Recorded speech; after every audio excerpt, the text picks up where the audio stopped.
back to another episode of Phoenix Ashbice, where I give you advice about coming back from your falls. Today is understanding the emotions of other people around you.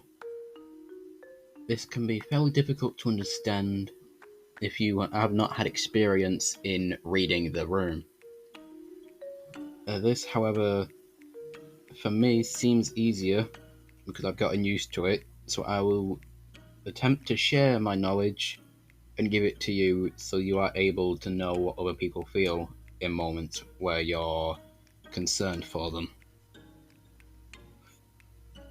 So the main thing about reading the room is what emotion you feel in the room. If you feel a feeling of sadness in any form, then that means everyone in the room is showing or feeling that same amount of sadness. And you can mainly notice this at places like funerals. Sorry for this background noise. But at places like a birthday party that's really well, say, you'll notice you feel joy at the same time as everyone else. If you don't feel the joy, no one else does. But you might be asking, but how would I know whether or not to assume that?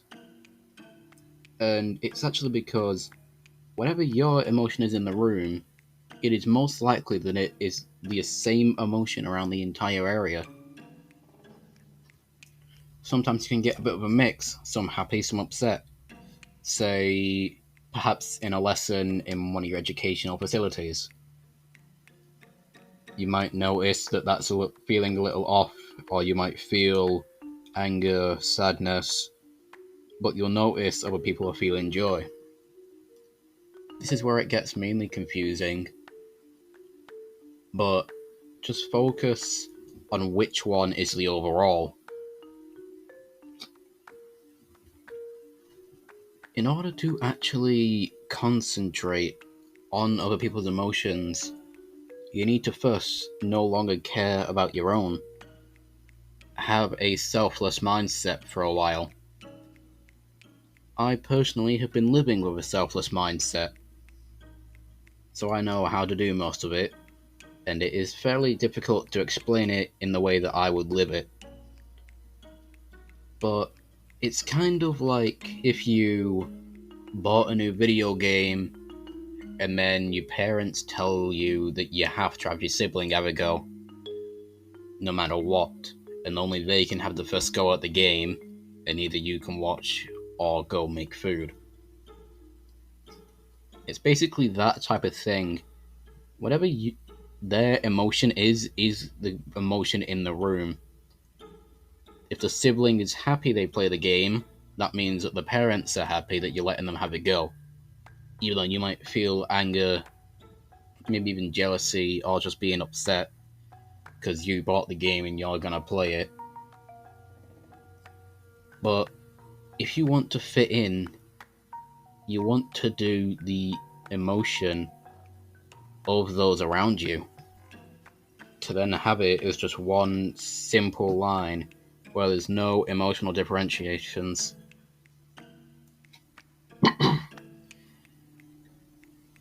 Once you've read the room, you might notice a few shifts in different areas.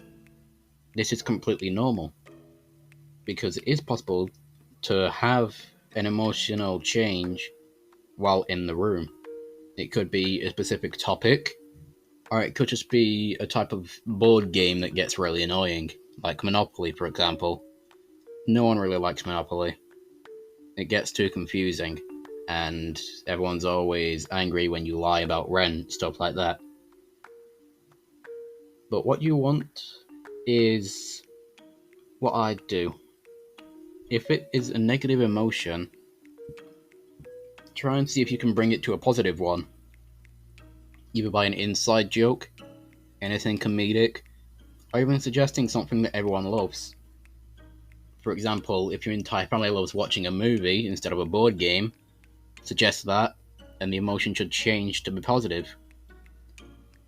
If they don't like movies and you still suggest it, you'll notice they might get a little bit more angrier.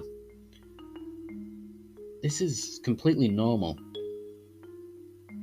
It does not really differentiate the room itself.